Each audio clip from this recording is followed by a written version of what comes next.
My daughter 18 female returned from her boyfriend's 19 male house with a clear red mark on her cheek. She says it's a rash, but I find that hard to believe. Should I interfere even without proof, or let this go and keep a closer eye on their relationship in future? Trigger warning. Kinky situation and unwanted situation. I'm a single mother 46. And we're based in New York. Moved here a couple of years ago from the United Kingdom. My daughter's been dating this boy for about 6 months. And I saw no problems until this incident a couple of days ago. He is very polite to me and very good to her. Kept telling her how pretty she is and how much he loved her British accent, etc. You know. The way teen dating is. She's been very happy too. She had trouble making friends after moving but now seems much happier. So after Boxing Day she asked if she could spend the night with her boyfriend. It was the first time she was spending the night there. And after checking his parents were home, I agreed. She went to his place a couple of days ago and came back yesterday. The moment she walked in, I noticed it. A clear red mark on her right cheek that I thought was shaped like the fingers of a hand. When I touched her cheek gently she winced, and it looked like a bruise was forming exactly as it might if she has been clearly being done something there. And this may sound insignificant. But her boyfriend is left-handed, so her right cheek would be the natural side of her face to be a target if he wanted to target her with his stronger left hand.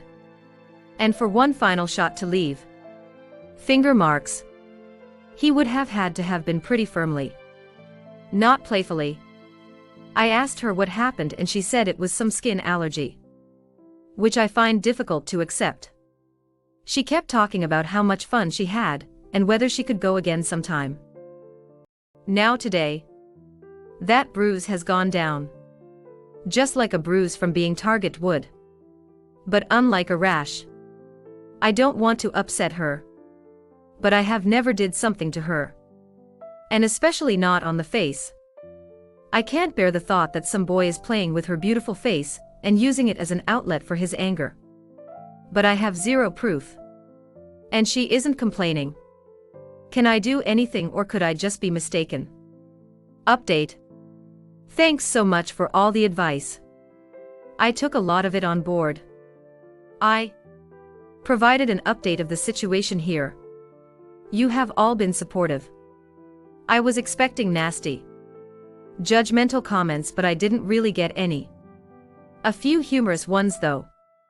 Remember I asked your advice on my daughter 18 female returning from her boyfriend's 19 male house with a weird bruise mark on her face. I did ask her. And most of you were right. It was just a kinky thing that happened in the bedroom. Going on between the two. Should I still be concerned since they're both so young? Thank you to the hundreds of people who commented. Most of the advice was so useful. I might otherwise have been all accusatory and driven her away from me. Instead, after reading through all you wrote and thinking about it, I talked to her today. By now, the mark on her cheek has almost faded completely. But there is also evidence of a little bit of skin irritation, like in a rash. I went to her room, put an arm around her, gave her a kiss, and said, you know, I've been open-minded and reasonable. But I don't think you've told me the full story about the night with your boyfriend. And I'm afraid without the full story, I can't let you see him again without my supervision. After lots of hesitation, she became very uncomfortable. She explained how they had been experimental in the bedroom and, not to put too fine a point on it, she had asked him to do something to her face during a facial intercourse. She had asked to be a target there hard, and the mark on her face was a combination of that and skin irritation, probably from her face's contact with his intimate parts. You can see why this was an extremely uncomfortable conversation. But one I needed to have. She showed me his text messages from after asking multiple times a day if she was feeling better, and the mark on her face had subsided. And they appeared to show genuine concern. In the last post, my instinct didn't believe her. But I do believe she's told the truth now. It's obviously hard to hear all this and imagine my daughter in the bedroom like that. But given this happened in bed as a kink and not in real life, should I continue letting her see him? I can't imagine having that conversation with a young person like that. Oh my God, right. I'm happy that mom did. And that her daughter felt safe enough to be honest. But man, that is not a conversation I'd want to have. Hubby and I practice safe, sane, and consensual. One of my teens found some of our ties, and it led to an awkward discussion. But really, is anything related to X not going to be awkward? I do hope the OP did some light research and encouraged her daughter and the boyfriend to also on BDSM. Even if it's just experimental. While I do think that's young, I don't see them stopping. For safety reasons, being open and honest and encouraging the proper research would be the way to go. I came into a new job once with a finger-shaped bruise on one arm and a nasty-looking fall bruise on the other. One of my coworkers asked me about it 3 times during the day. Each time I explained that we were walking back to the car's single file from water tubing, and I slipped on a rock. The guy walking behind me grabbed one of my arms to try to keep me upright, the finger bruises, but also managed to twist me round when he did the impact bruise on the other arm, as that was the one I was holding all my stuff in. 3 different times. 3 different ways. She brought it up. I kept telling her the same story because that really was the truth. Finally, she admitted that she'd been in a training recently and they'd been told that usually 3 times is what will break someone if they're lying, even if it's not a terrible lie. Like what we have here. Therefore, if you ask 3 different times and you keep getting the same story, it is usually the truth. If the story starts changing, that's when it'll happen. Second story. Neighbors or tenants, whatever, cutting down my magnolia trees without consent. I inherited this house and surrounding property from my great-grandparents when they passed away. This includes 2 rental properties, which my great-grandfather had been renting out for years to 2 families. Relations between the 3 families had always been cordial. Even when my great-grandparents passed a few years ago, and I became the new landlord. Though the dads of both families are only a little younger than my grandfather. And I get the impression from our interactions they chafe a little bit that their new landlord is a woman in her late 20s. But I figured everything is fine because I've never raised the rent beyond what my great-grandfather set it at. And I always have professionals over to deal with any issues on the homes within 24 hours of receiving a call from them. About 3 years ago, a local kid was messing around in my magnolia trees and broke his leg. My homeowner's insurance paid the settlement to the kid's family. But just to be on the safe side, I had a surveyor come out and mark the property line for my lot. They also used the word plat. But I'll be honest, this isn't my area of expertise. Versus the lots of the 2 rental houses. And then had a contractor come out and put a white PVC fence at the property line, just to ward off a repeat incident. Like some kind of fairy tale. The kids of the families that rent from me fell in love and have decided to get married. They wanted to have a block party, and the bride's father asked if I'd be okay with them decorating on my property as well, since it's part of the block. I admit, I took decorating to mean things like hanging lights or other traditional wedding decorations. So I gave my consent. This morning I woke up to the sound of chainsaws and went outside to discover the parents of the bride and groom were cutting down my magnolia trees. Each tree is about 80 years old. This house was purchased as a wedding present for my great-grandmother, and they planted magnolias there when they got married. If my great-grandmother had lived, she'd be turning 100 next year because they didn't match the bride's aesthetic vision. I told them to stop immediately. I didn't give them permission for that, and I was going to call the police. They stopped. But when I went inside to grab my cell, they started up again. When I confronted them, I was basically told that since they're my tenants, I'd just be suing myself, so I could suck it up. Buttercup. I admit, I was more than a little intimidated by a group of men with chainsaws. I went back in my house while they continued cutting and called the police, who came out and told them to stop and gave them tickets. But they started up again once the police were gone. I called the police again, and they haven't come back out yet. I've also already called an arborist friend of mine, I am a florist, to come out and do an assessment immediately. I called my insurance company as well, and they're going to have someone call me back. But while I am waiting, I thought I would ask here, can I sue them? Or am I, as their landlord, liable for their actions against me? Needless to say, no one is getting their lease renewed, even though they've lived here for decades. Sorry if this is rambly. The trees hold a lot of sentimental value to my family and I. So this is very emotionally draining. The tenants still have formal year-long leases. However, one of those leases would normally be renewed in September. So August 1st I am sending them the 30 days notice that I am not planning to renew the lease. The other has a good 6-8 months left. If I remember correctly, the paperwork isn't in front of me. Update. I've received a number of messages begging for an update. But as it's only been a few months, I can only give a partial one. Due to the ongoing legal issues, my attorneys have advised me not to divulge too much to anyone. The day after my post, I called a good friend of mine who has been my go-to plumber since I inherited the property. We went to high school together, to ask for his help. He went to both houses the next day, saying that I had called him last week since the water bill seemed high, and asked him to come look at the pipes. He went through the houses, surreptitiously taking pictures, while inspecting the bathrooms, kitchens, water boilers, etc. for leaks.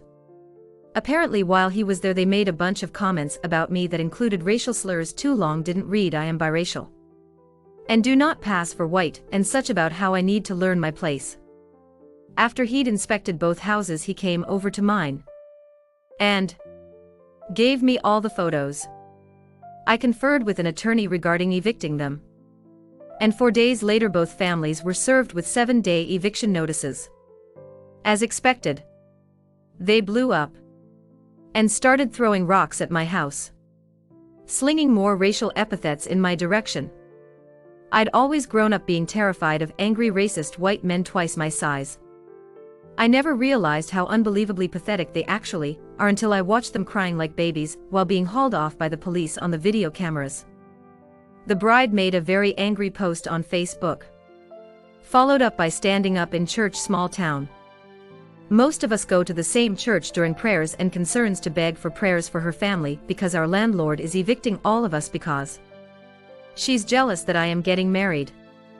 The pastor, feigning innocence, said, I thought she was evicting you all because your father and groom's father cut down my great-grandmother's prize magnolias. Hardest game of you laugh you lose I've ever played. Still proud I survived. According to the arborists, yes, plural. Though my friend came out and did an assessment. My attorney for the suit over the trees advised selecting someone who isn't so close to me for the paperwork we'll submit to the court, based on the number of trees cut down and the number of trees damaged beyond repair, and how old, well-tended those trees were. The value of the trees alone is more than I could sell all 3 houses for in the current housing market around here. Then the attorney started talking about how the damages are multiplied, and let's just say, I would be quite happy with half that number. But I know when to zip my lips, so I'll let my attorneys handle the negotiating. They did, in fact, destroy the houses as best they could. I have enough savings inheritance left that I can live without the rents for a while. So I am using it as an excuse to have both houses renovated since they haven't had major renovations since well before I was born. The bride and groom got married and had their reception in the church basement instead of the cul-de-sac. They had to cancel the honeymoon to spend the money on legal fees. Am I a bad person for being amused? Hurricane Michael just gave me some wild thunderstorms. Thankfully passed over us with the worst of it. My boyfriend of 7 years proposed finally. Goddamn. Other than that, you'll have to wait until the eternally slow court systems process through. I do want to take a moment to thank you all for thinking of me and being so helpful with your advice with what was a terrifying ordeal at the time. I'd never really stood up to my elders like that before. And it was comforting to know that not only did a gaggle of internet strangers have my back, but there were resources and protections in my community as well. Another update. I got a number of lovely messages that I wanted to extend thanks for. And a few people accusing this of being fake due to some details that I specifically left vague. I wanted to clear up a few things, in case they might help you understand the context of the situation. No one in Florida has basements. I live in the Panhandle. If I go for a short walk I can spit over the state line and hit Alabama. We have basements. The whole church thing is fake. No churches are that integrated. She doesn't sound black. I was raised by the white half of my family. My father's family. I've met my mother 4 times in my life if you count my birth. She has made it clear she doesn't want me around and doesn't consider me her child. And for my own sanity I've left it at that. I went to the white church with my great-grandparents. If there were some rumblings about them bringing me around, when I was a baby they had been silenced long before I was old enough to remember. Though I certainly remember every time I've been told I am a good black person. Not like those bad sons of A.B. word. The first time I heard AAVE was from other students at school, who constantly mocked me for not being black enough. I've spent my whole life being too dark-skinned to be white, and too culturally white to be black. It's a bit of a sore spot with me. So I'd appreciate you not try to invalidate my entire existence, because I don't conform to your mental stereotype of what a mixed biracial woman is supposed to be. As far as the pastor calling the bride out. It's a small town. The pastor has been lifelong friends with my grandfather's younger brother since they were boys. He grew up running around those magnolias, and has been there for me while I deal with the emotional pain of losing some of them. When I consider them to be one of the major physical ties to my real parents. My great-grandparents that raised me. Of course he was gonna call out the bride when she stood up and lied before the Lord God and every soul living and dead. He's pretty angry about the situation. 2. She doesn't provide X-identifying information. Of course I ducking didn't. I am Southern, not stupid. I am supported by my community because my great-grandfather was a pillar in it. Regular donations to everyone and their dog type of pillar. I am not so naive as to think that if I made it easy to find my exact location that some chuckle duck from here wouldn't decide to come hassle me or my ex-tenants, or B, that the community support wouldn't dry up because the black girl embarrassed some dumb-ass white people on a scale outside of our town. I am aware of the racial tension, and that my position can best be described as precarious. I am more interested in protecting myself than exposing every detail of my life to strangers on the internet. Her boyfriend only proposed because she might get a lot of money.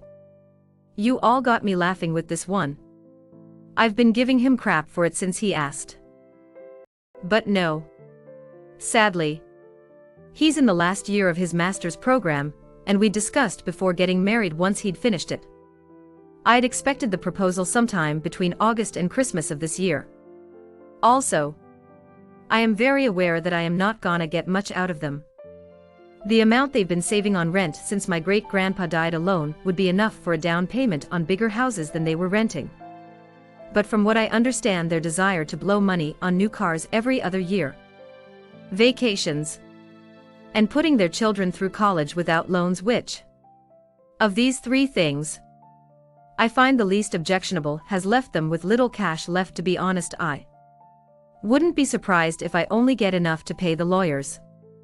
As far as what's happening otherwise, I've had the stumps removed, and I am planning to have some healthy saplings planted next year, once things are a bit more settled. The renovations are going well. Installing some nice new kitchen appliances next week. Can't believe the contractor tried to talk me into electric ranges. I am not the best cook, but I certainly have more sense than that. As far as I've heard, the bride and groom are staying with his grandmother in Pensacola, while the rest of groom's family has rented out a trailer in another part of the county.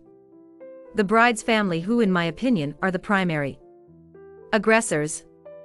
Her mom is one of those women you hear about over in that are raised by narcissists subreddit, are staying with the bride's aunt, who's charging them about double in rent what I was said, and was my second grade teacher, and has apparently taken a dim view of the whole thing. The joys of living in a town too small to have a Starbucks. Anyway, it's late and I gotta spend my day in a salon chair tomorrow. If you have any questions that I can answer while I am sitting around, let me know. And to all the weird messages received, I know how to use a gun. 20 people who will give me an alibi. And where to buy a boat. How often do you think they dredge the Gulf? This whole thing makes me sick. 80-year-old magnolia trees, literally standing as a lasting monument to her great-grandparents' love, illegally cut down by racist jackasses for no discernible reason. You can buy new trees, but there's no replacing what was lost. Just thinking about that makes my stomach drop. Glad their lives turned to shit as a result, since they don't deserve nice things. I don't get why anyone wouldn't want magnolias at their wedding. Me neither. I can only imagine how gorgeous the pictures would be with blooming magnolias in the background. I would have asked for permission to take the official pictures in that area, especially since the bride and groom both grew up there as well. So ducked up with an extra dose of racism on top. I want to add that it could have been built up from years of racist hatred and misogamy. Then when the boy broke his leg from a fall from one of the trees, they learned that her insurance covered it. Maybe they always wanted to do something, but didn't have the guts to do something they couldn't get away with. OP did post that they said something about if she sued them she'd be suing herself or something along those lines. They felt they could get away with it, so they used the wedding party as an excuse. Hit like if you enjoyed this video. Consider subscribing to our channel.